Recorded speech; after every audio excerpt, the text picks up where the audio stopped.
Hi, my name is Nikki. I am the daughter of a murdered woman, and this is part 1. 30 years ago, on July 8th, 1993, I will be 10 years old. It'll be 3 weeks before my 11th birthday, because my birthday's on July 26th, and I was supposed to get a TV that year. It was the 90s, so if you had a TV in your bedroom as a kid, you were fucking cool. And I've never had a TV before. And I knew I was getting a TV for my birthday that year, so I was so excited. It was like any other day. It was summertime. My mom was working. She got home from work at 5:30, 6 o'clock, and I started playing with my little sister.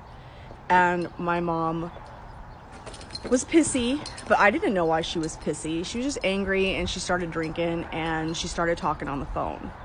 And her first phone call will be to my Aunt Wendy, which is my mother's younger sister. And they'll talk for, about an hour. Couldn't tell you the timestamp off the top of my head as I'm reliving this for you. But my mom will tell my aunt why she's unhappy. You see, the current boyfriend that she was with, the father of her second daughter, Christina, was going out of town that weekend, and he was taking some of her money. Russell Bennett Peterson had been offered a culinary training experience in Ithaca, New York, and he was so proud. So proud. And for some reason, he felt that because of this exciting experience in his life, it justified him taking some of my mom's money that she was actually saving to take her girls to Disneyland that summer. We'd never been to Disneyland before. It was a big deal. So she was pissed that Russell was taking some of her money to do this fucking trip. She was pissed because he wasn't giving her what she needed as a 30-something-year-old woman, and she had been actively cheating on him. She was just pissed because she was in an unhappy relationship. He was emotionally, physically, verbally abusing her, and she was over it. So she calls my aunt and she bitches about what I just said to you. After that phone call, this is the critical part. Everything goes wrong. Because she'll call my dad at, I think it's 8:06, and they'll talk for 107 minutes. This is not something that my mom and my dad did, every other night or every other weekend. When my mom and my dad talked, it was about me, their child together, money, and that was the gist of it. They didn't just sit down and reminisce. So on this night, my mom was already drinking, she was already upset, so she calls my dad and she bitches about why she's unhappy. Well, my dad has told me that in the 6 years that my mother was with Russell, because my mother will leave my father in the mid-80s for Russell Bennett Peterson. He will sweep her off her feet.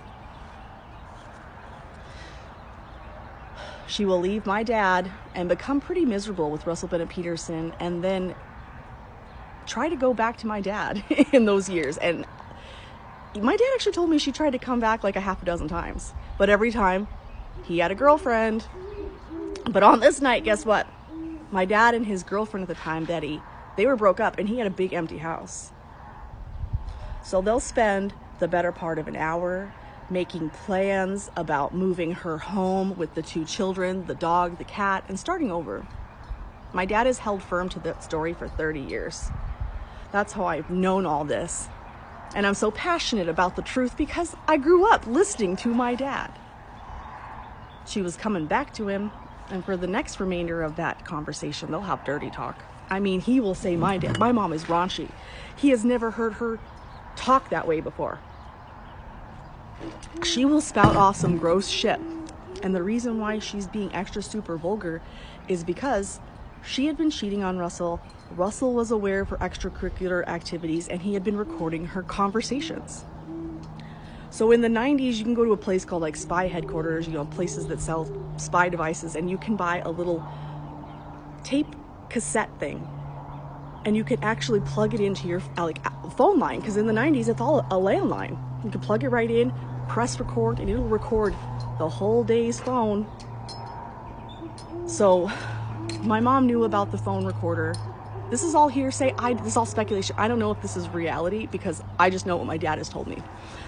My dad told me that my mom was aware that Russell was recording her phone calls, so she was extra super dirty when making these plans and said, I don't give a fuck if Russell hears this when he comes home because I'm gonna do this, this, and this to you when I get back because you're more of a man than he is.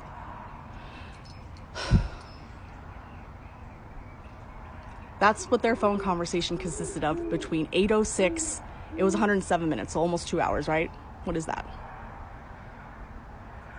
After that, my mom's all of a sudden happy. Imagine that. She'll call my Aunt Wendy back.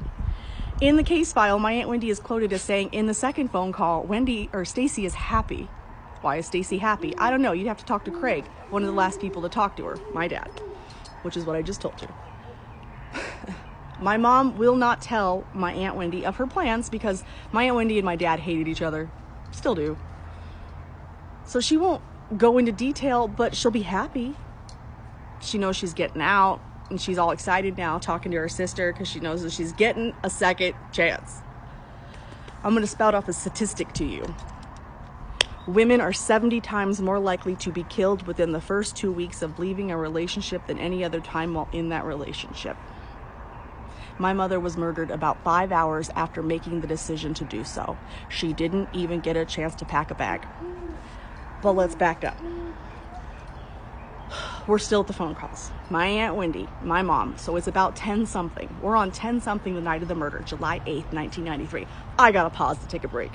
I'll remember my mom finally getting off of her phone calls because, like, as a little kid, I remember getting yelled at. Be quiet! Go to your room!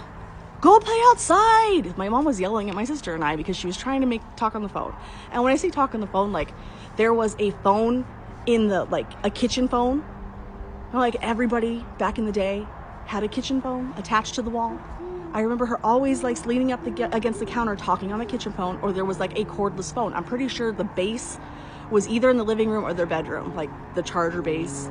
I remember her standing in the kitchen a bunch that night. And then towards the end of the night, I remember her being on the couch.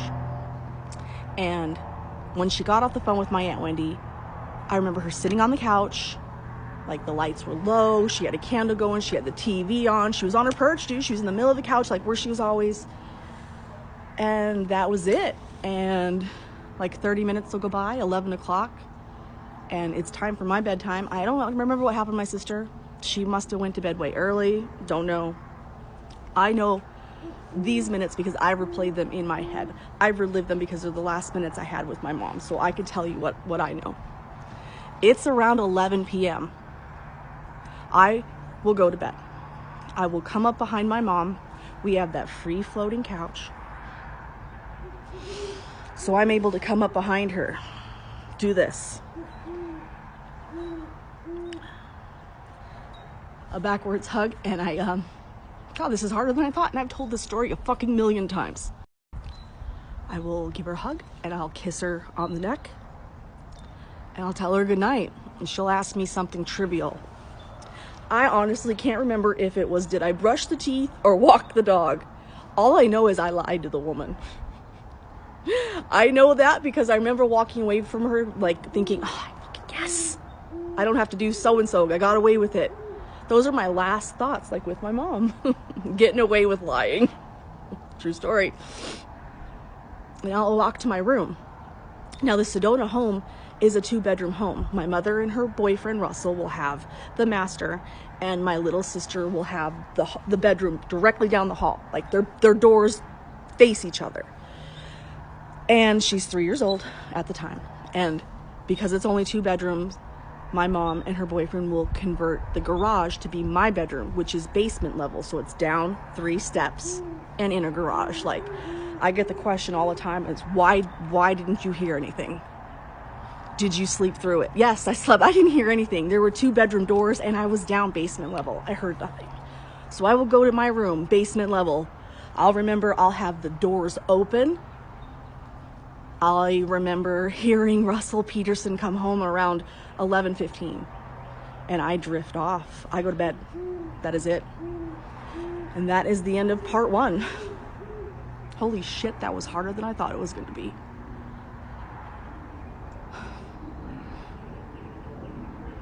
Wow.